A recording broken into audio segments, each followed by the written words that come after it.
தமிழ்நாட்டில் மிகப்பெரிய கல்வி நிறுவனம் அமைவதை ஆளுநர் தடுத்து நிறுத்துவதாக திமுக எம்பி டி.ஆர். பாலு குற்றம் சாட்டியுள்ளார்.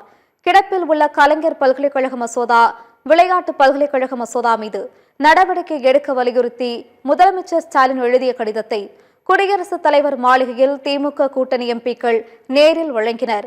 பின்னர் செய்தியாளர்களிடம் பேசிய டி.ஆர். பாலு, மத்திய அரசு வேண்டுமென்றே ஆளுநர் மூலமாக மசோதாக்களுக்கு முட்டுக்கட்டை போடுவதாக குற்றம் சாட்டினார். அரசியல் சட்டம் குறித்து தெரியாத ஒருவர் ஆளுநராக தமிழ்நாட்டில் உள்ளார் என்று கூறிய அவர், விரைந்து என்ற வார்த்தைக்கான பொருளையே புரிந்து கொள்ளாதவராக ஆளுநர் ரவி இருக்கிறார் என்று தெரிவித்தார். அரசாங்கத்தை வழிநடத்தக்கூடிய தகுதி ஆளுநர் ஆர்.என். ரவிக்கு இல்லை என்றும், பதவிக்காலம் முடிந்த பிறகும் ஆளுநர் பதவியில் ஆர்.என். ரவி நீடிப்பது அந்த பதவிக்கே அவமானம் எனவும் டி.ஆர். பாலு தெரிவித்தார்.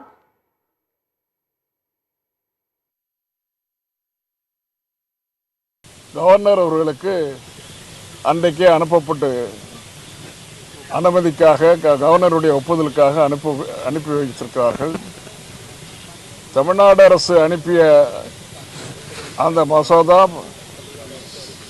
சட்டமாக்கப்படாமே இதுவரை இருந்து கொண்டிருக்கிறது என்று சொன்னால் அதற்கு காரணம் கவர்னர் அதில் கையொப்பமிட்டு அனுப்பவில்லை. மேலும் கவர்னர் கையொப்பமிடுவதற்கு பதிலாக குடியரசுத் தலைவருக்கு அனுப்பி வைத்திருக்கிறார். குடியரசுத் தலைவருக்கு அனுப்பி வைக்க வேண்டிய அவசியம் கிடையாது.